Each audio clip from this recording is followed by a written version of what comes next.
আজকে মূলত কথা বলবো পুরুষ লিঙ্গ নিয়ে, অর্থাৎ পেনিসের বিভিন্ন তথ্য নিয়ে। অনেকেই বা বিশেষ করে দেখা যায় যে বেশিরভাগ পুরুষই তাদের পেনিস বা পুরুষ লিঙ্গ নিয়ে অনেক ধরনের তাদের মধ্যে দ্বিধাদ্বন্দ্ব থাকে বা তারা বিভিন্ন ধরনের দ্বিধাদ্বন্দ্বে ভুগে থাকেন। তো সেই ধরনের বেশ কিছু প্রশ্ন আমার কাছে এসেছে বা অনেকে এই বিষয়গুলো নিয়ে জানতে চেয়েছেন, সেই জন্য আজকে বেশ কিছু প্রশ্নের আলোকে তথ্য দেওয়ার চেষ্টা করব বা প্রশ্নগুলোর উত্তর সহজভাবে দেওয়ার চেষ্টা করব।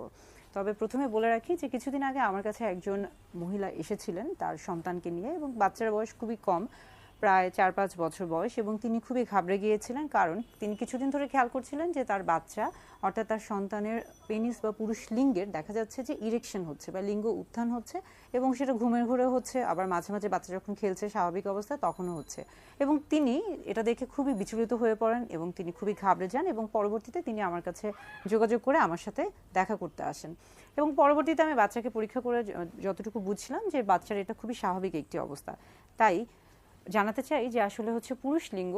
পুরুষদের ক্ষেত্রে, শিশুদের ক্ষেত্রে, বাচ্চাদের ক্ষেত্রে, সেটা একদম শিশু বাচ্চা থেকে শুরু করে সেটা এমনকি গর্ভস্থ শিশু যে কিনা মায়ের গর্ভে আছে এমন শিশু সন্তান, পুরুষ সন্তান বা ছেলে সন্তান থেকে শুরু করে কিশোর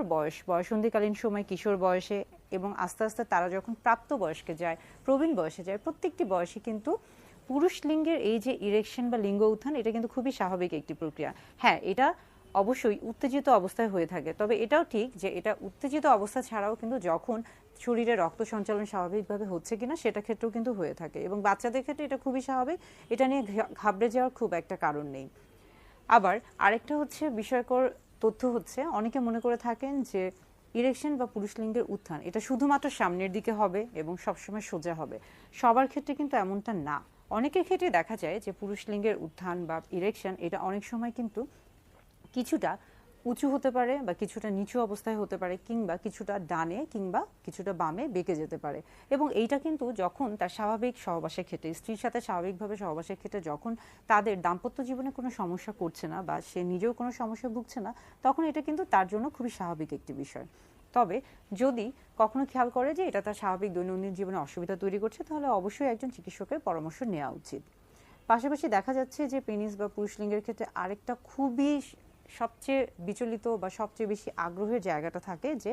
পেনিসের সাইজ এবং শেপ, যেটা নিয়ে কিনা অনেক পুরুষই অনেক বেশি দ্বিধাদ্বন্দ্বে থাকেন এবং হতাশাগ্রস্তও থাকেন। অনেকে মনে করে থাকেন যে তাদের পুরুষ লিঙ্গের যে আকার এবং আকৃতি আছে এটা খুবই বড় হতে হবে, মোটা হতে হবে, এবং তাদের মধ্যে এই একটা ভুল ধারণা থেকে থাকে। আসলে স্বাভাবিক অবস্থায় আমরা যদি পুরুষ লিঙ্গের কথা বলে থাকি তাহলে সেটা কিন্তু বিভিন্ন জাতি, বর্ণ, গোত্রে, এমনকি বিভিন্ন, আমরা বলে থাকছি যে বিভিন্ন দেশে, এটা কিন্তু আসলে হচ্ছে নির্ভর করছে যে সে কোন জায়গায় অবস্থিত, তার শারীরিক গঠন কীরকম, তার অবকাঠামো কীরকম, তার বংশর কী অবস্থা, বা তার আমরা বলে থাকি যে জন্মগত কোনো ত্রুটি আছে কিনা, শরীরে পুষ্টির অভাব আছে কিনা, বা হরমোনের কোনো সমস্যা আছে কিনা, এই প্রত্যেকটা বিষয় আসলে পুরুষদের লিঙ্গের এই যে আকার এবং আকৃতি সব কিছুর উপর নির্ভর করছে। তবে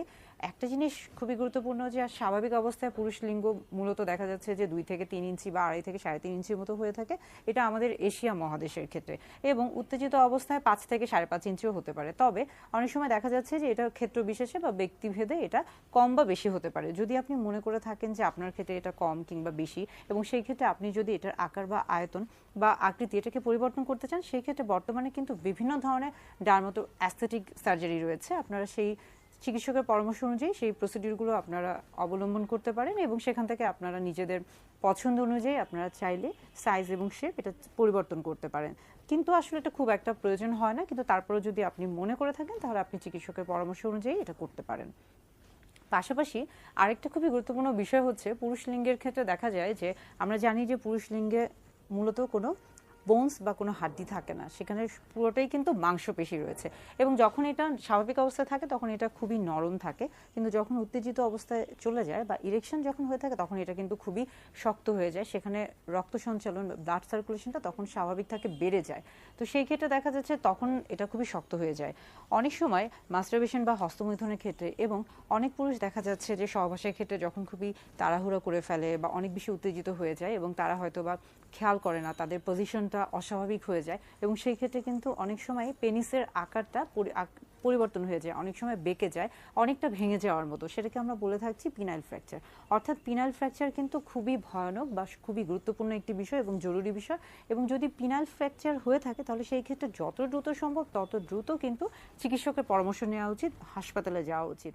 এছাড়া পেনিসের আরেকটি গুরুত্বপূর্ণ বিষয় হচ্ছে সার্কামসিশন। সার্কামসিশন বলতে আমরা মূলত বলে থাকি যে অনেকে এটা মুসলমানি নামে অনেকের কাছে পরিচিত বা অনেকে মুসলমানিও বলে থাকেন। সার্কামসিশনের ক্ষেত্রে দেখা যায় যে পেনিস বা পুরুষ লিঙ্গের সামনের দিকে যে এক্সট্রা বা আমরা বলে থাকি সামনের দিকে যে চামড়াটুকু থাকে, সেই চামড়াটুকু যদি আমরা সার্কামসিশন না করাই বা না করে থাকে তাহলে সেখানে বিভিন্ন ধরনের রোগ জীবাণু জন্মে থাকে বা সেখানে ময়লা জমে থাকে, এবং সেখান থেকে দেখা যাচ্ছে যে অনেক সময় ইনফেকশন প্রদাহ হয়ে থাকে বা ইনফ্লামেশন হয়ে থাকে, এবং সেখান থেকে অনেক ধরনের সমস্যা হতে পারে, ফাইমোসিস হতে পারে। এবং অনেক সময় দেখা যাচ্ছে যে সেই কারণেই কিন্তু সবসময় বলা হয় যে সার্কামসিশন যত দ্রুত সম্ভব তত দ্রুত করানো উচিত। এবং দেখা যাচ্ছে যে বিদেশে, বিশেষ করে এখন বর্তমানে আমাদের দেশেও বাচ্চা জন্মানোর সাথে সাথে, অর্থাৎ ছেলে সন্তান জন্মানোর সাথে সাথেই দেখা যায় যে তাদেরকে কিন্তু সার্কামসিশন দেওয়া হয়ে থাকে, যেন পরবর্তীতে তারা এই ধরনের ফাইমোসিস বা এই ধরনের কোনো সমস্যায় না ভুগে থাকে। পাশাপাশি আরেকটা জিনিস হচ্ছে যে সার্কামসিশন যদি না করানো হয়ে থাকে সেই ক্ষেত্রেও এই যে চামড়াটা সামনের দিকে থাকছে সেই চামড়াটা যখন জোর করে পিছনের দিকে টেনে আনা হচ্ছে, এবং অনেক সময় কিন্তু যখন পিছনের দিকে জোর করে আনা হচ্ছে তখন এটা আটকে যেতে পারে, তো সেই সমস্যাকে আমরা বলে থাকছি বা সেই কন্ডিশনকে আমরা বলে থাকছি প্যারাফাইমোসিস, এবং এটাও কিন্তু একটা হচ্ছে সমস্যা। তো সেই ক্ষেত্রে আসলে ফাইমোসিস বা প্যারাফাইমোসিস যে কোনো ধরনের সমস্যা যদি সার্কামসিশন করা হয়ে থাকে তাহলে সেই ক্ষেত্রে এই ধরনের সমস্যাগুলো সম্মুখীন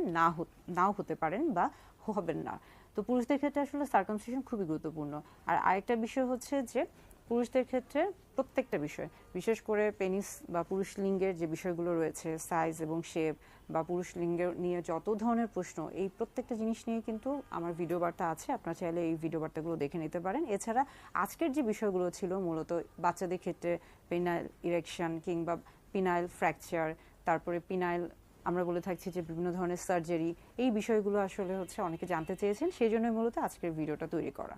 কেগেল এক্সারসাইজ কি, কেগেল এক্সারসাইজ কিভাবে করে, কেগেল এক্সারসাইজ কেন করে, কেগেল এক্সারসাইজ কি অনেক কঠিন বা এটা করলে কি উপকার পাওয়া যায়, বা এটা কি ছেলে মেয়ে উভয় করতে পারে কিনা, বা এটার ফলে হচ্ছে ছেলে মেয়ে উভয়ের কোনো আসলে কোনো হচ্ছে হেল্প হয় কিনা বা সাহায্য হয় কিনা, এই প্রত্যেকটা বিষয় সম্পর্কে হচ্ছে জানতে হবে। এবং এটা জানার জন্য অবশ্যই চোখ রাখুন আমার YouTube channel sex edu with doctor দৃষ্টিতে। আজকের যে বিষয়গুলো ছিল মূলত বাচ্চাদের ক্ষেত্রে পেনাইল ইরেকশন কিংবা পিনাইল ফ্র্যাকচার, তারপরে পিনাইল আমরা বলে থাকছি যে বিভিন্ন ধরনের সার্জারি, এই বিষয়গুলো আসলে হচ্ছে অনেকে জানতে চেয়েছেন, সেই জন্যই মূলত আজকের ভিডিওটা তৈরি করা।